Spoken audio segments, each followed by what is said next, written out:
This evening we're going to be in Daniel chapter 3. Daniel chapter 3, if you want to go ahead and turn there.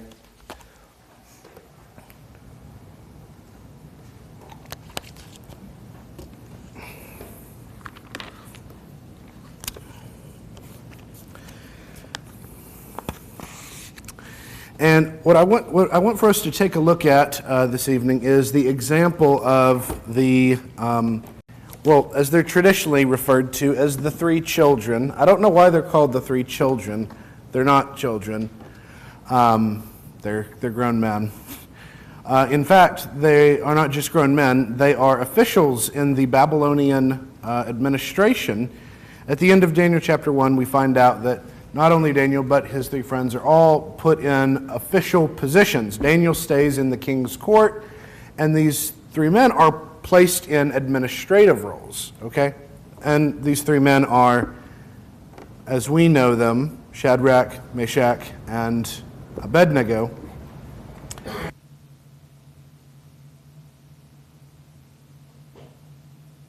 Or by their original names as Hananiah, Mishael, and Azariah. One of my sister's nephews was born around the same time as her baby, and they named him Hananiah. I don't know if they named him after this Hananiah, but his name is Hananiah, or Han for short. So, lots of Bible names to choose from, I suppose. He's adorable. But this Hananiah is not a baby, as I mentioned. He is an official in the administration. And I want you to see what happens in this chapter and the levels at which pressure is put on them to sin, to conform to the world. I want you to see these. Let's read chapter 3, verses 1 through 12. It says, Nebuchadnezzar the king made an image of gold, the height of which was 60 cubits, that's roughly 90 feet, and its width 6 cubits, that's roughly 9 feet. And he set it up in the plain of Dura in the province of Babylon. Then Nebuchadnezzar the king sent word to assemble the satraps, that's an official position, the prefects and the governors, the counselors, the treasurers, the judges, the magistrates, and all the rulers of the provinces to come to the dedication of the image that Nebuchadnezzar the king had set up. Then the satraps, the prefects and the governors, the counselors, the treasurers, the judges, the magistrates, and all the rulers of the provinces were assembled for the dedication of the image that Nebuchadnezzar the king had set up. And they were standing before the image that Nebuchadnezzar had set up. Then the herald loudly called out, To you it is said, O peoples, nations, and men of every tongue, that at the time you hear the sound of the horn, flute, lyre, trigon, psaltery, bagpipe, and all kinds of music, you are to fall down and worship the golden image that Nebuchadnezzar the king has set up. But whoever does not fall down and worship shall immediately be cast into the midst of a furnace of blazing fire. Therefore at that time when all the peoples heard the sound of the horn, flute, lyre, trigon, psaltery, bagpipe, and all kinds of music, all the peoples, nations, and men of every tongue fell down and worshipped the golden image that Nebuchadnezzar the king had set up. For this reason, at that time, certain Chaldeans came near and brought charges against the Jews. They answered and said to Nebuchadnezzar the king, O king, live forever.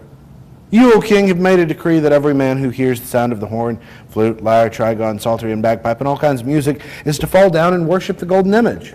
But whoever does not fall down and worship shall be cast into the midst of a furnace of blazing fire. There are certain Jews whom you have appointed over the administration of the province of Babylon, namely Shadrach, Meshach, and Abednego. These men, O king, do not pay attention to you. They do not serve your gods. Do not worship the golden image which you have set up. Then Nebuchadnezzar, in rage and wrath, said to bring Shadrach, Meshach, and Abednego. These men were brought before the king. And this is what we've got here. I think this passage gives a good overview of basically all the different ways in which pressure can be applied to you. The first thing that we see, and we see it really repeated throughout. If you didn't notice, there's a phrase that keeps being repeated. I mean, all of the instruments keep being repeated, right? That's kind of annoying to have to say all of those instruments. But did you notice that it keeps being repeated that this image was the image which Nebuchadnezzar the king had set up? It keeps referring it to that in that way. The image that you, O king, set up.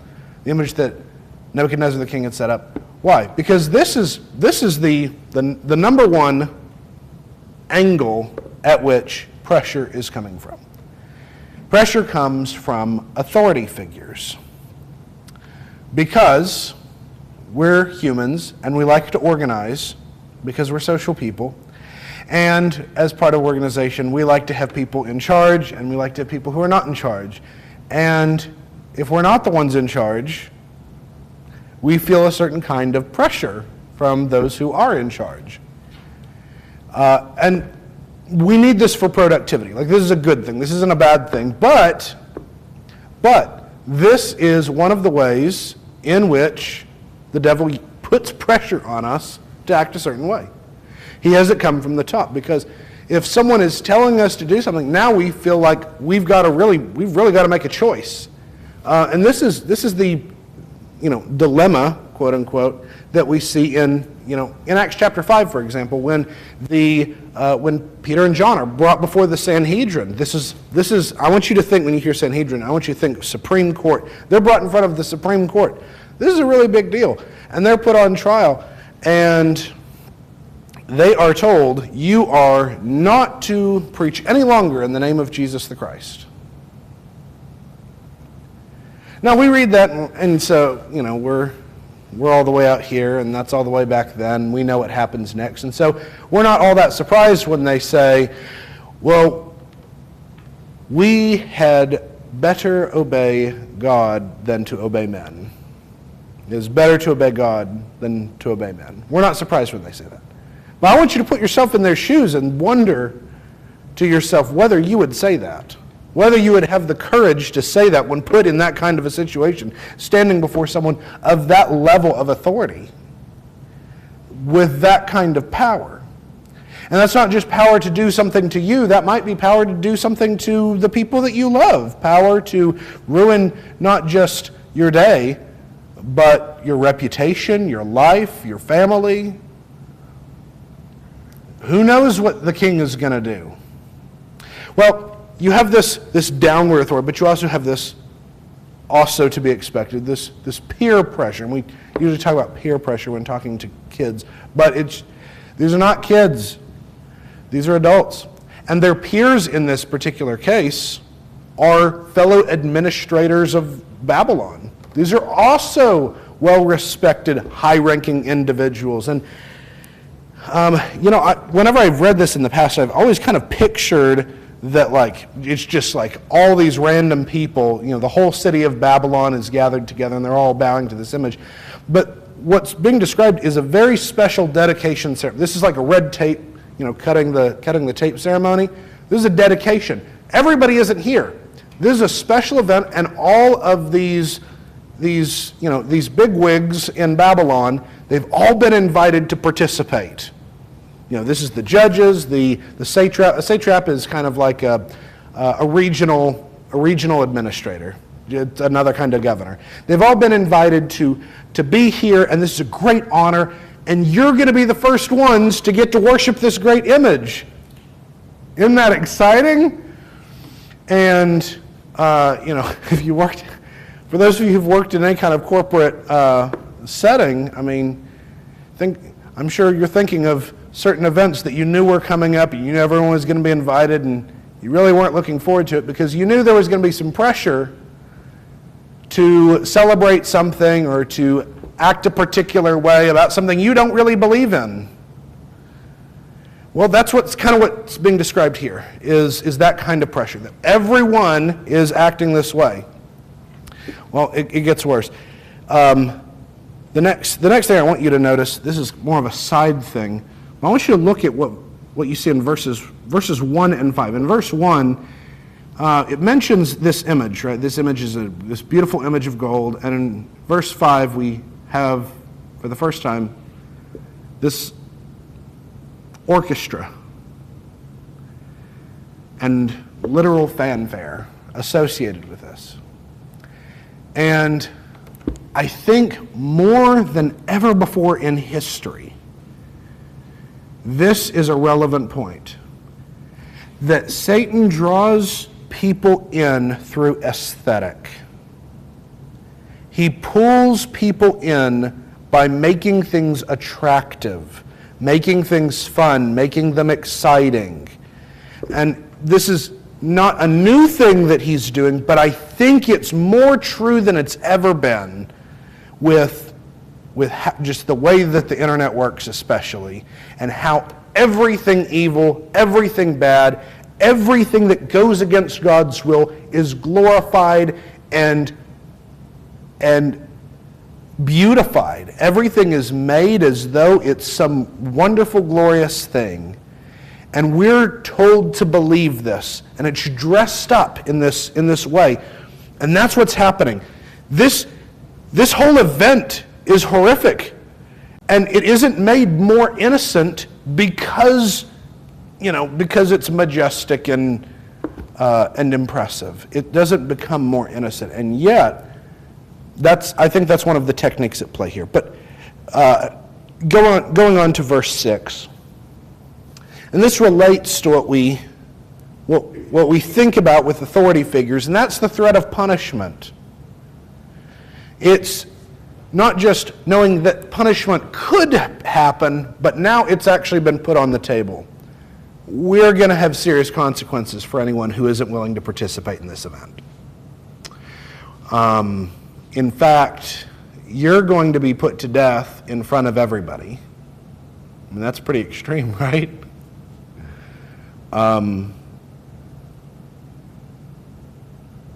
Maybe that's extreme, but that's what the consequence is. Now, does it matter? No, it doesn't matter, right? We're going to say that we don't believe that matters, but that's part of this pressure that's being put on them, that or part of the pressure that's put on us. One of the big things that I'm thinking about is the kind of pressure that's associated with the workplace. That's the main place where we see some of these things take place. But in other countries, we really do see a threat of punishment associated with just being a Christian. Or with, you can be a Christian. You can be a Christian. We tolerate Christianity, but you should know there's rules here about what Christians are and aren't allowed to do. Did you know that Christianity is not illegal in China? It's not illegal. In fact, there are 3 permissible churches. So you have this option. You can choose one of these 3 churches. But all 3 of these 3 official churches that you're allowed to be a member of are effectively branches of the Chinese government.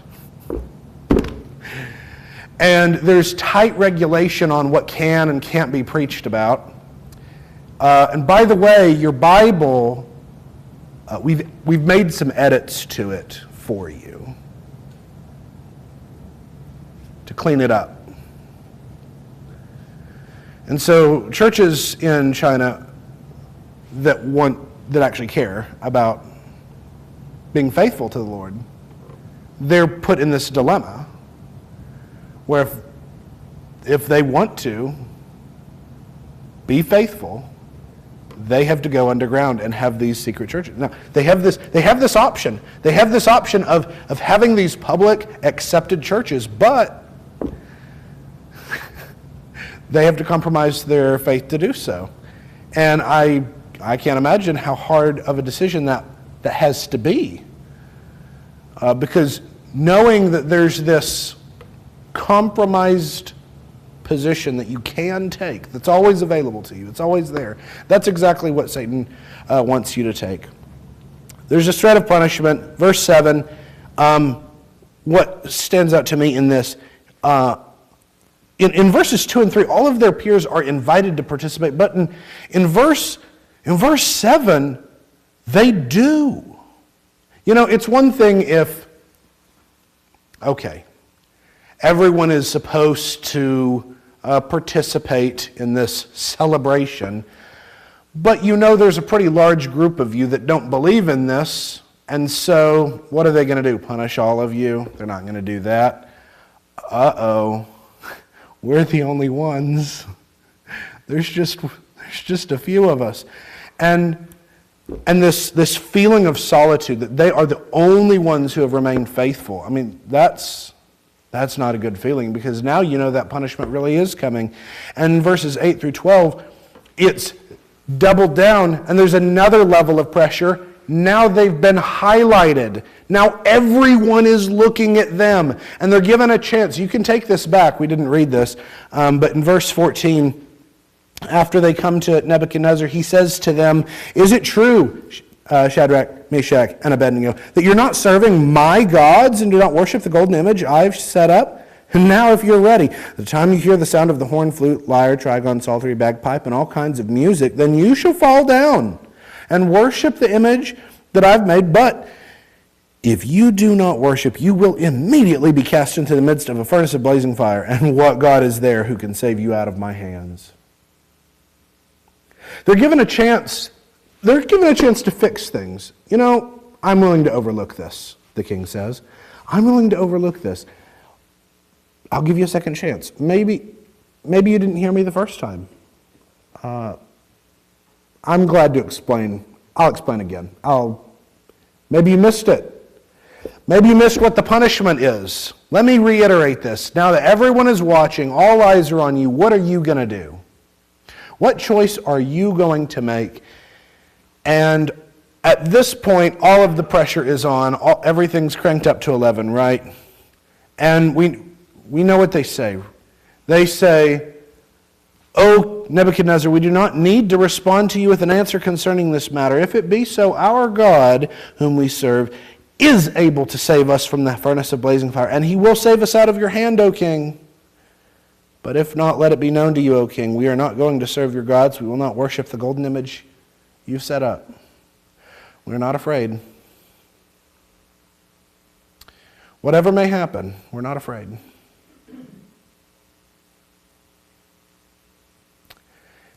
And I want you to consider very quickly that each of these levels of pressure, God has an answer to. Because God is the ultimate authority, and that's what they appeal to. God's the ultimate authority. In Matthew 10, verse 28, Jesus says, "Why are you worried about what people can do to you? They can only destroy the body. Instead, you should fear him who can destroy both your body and your soul." And that's who they fear. They fear God. Why? Because he's the one who actually has authority here. They're not afraid of the king. They're afraid of God. God judges everyone by the same standard. It doesn't matter whether your peers obey or they don't. 2 Corinthians chapter 5, verse 10. 2 Corinthians chapter 5, verse 10. Says, "We must all appear before the judgment seat of Christ, so that each one may be recompensed for his deeds in the body, according to what he's done, whether good or bad." Regardless of how you've chosen to live your life, you're going to be judged by the same standard. So whether other people want to accept that or not really doesn't have any bearing on whether you do. Your decisions stand or fall on their own. God's standard doesn't care about how pretty things are. It doesn't care about the aesthetic of, he's not going to, there's some evidence that's admissible in court and there's some evidence that's not admissible in court. It looked good has never been a good argument. That's the first thing that Eve is persuaded by, is it looked good. That fruit looked real good. But that doesn't fly. That's not an excuse. God can overcome the punishment that people can deal out. And that's what Shadrach, Meshach, and Abednego mentioned, that our God can deliver us. And we believe he will. But also if he doesn't, that's his choice too. But we believe he can. And our faith isn't going to move on that. We believe he can. And because he can, I'm not afraid of the punishment. God's people are always more than you think they are. Romans chapter 11, Paul alludes back to an event from 1 Kings, Romans chapter 11, verses 3 through 5. He's quoting from Elijah here. Elijah said, Lord, they've killed your prophets, they've torn down your altars. I alone am left. They're seeking my life. But what does the divine response say to him? I've left for myself 7,000 men who've not bowed the knee to Baal. And in this way then, at the present time, a remnant according to God's gracious choice has also come to be. There is always a remnant. You're not the only one. It may feel like you're the only one sometimes, but you're never truly alone. You are not the only one who is left following God and serving him. And that may not be the first thing that comes into our mind when we're feeling that we're the only ones who's going to do what's right. But God wants you to remember that. And lastly, you need to remember that God is going to, in the end, he will glorify you. Everyone else may turn their attention to you and point fingers and call you names. They may make fun of you. You may get ousted from your job. You may lose your reputation. You may lose friends, you may lose your family, but in the end, God is going to glorify you. In the end, he is going to lift you up because you have remained faithful to him, because you have done right by him. And because instead of succumbing to all of the pressures that Satan uses, you instead choose not to compromise, but to stay strong, to stay steadfast, and to remain faithful to God.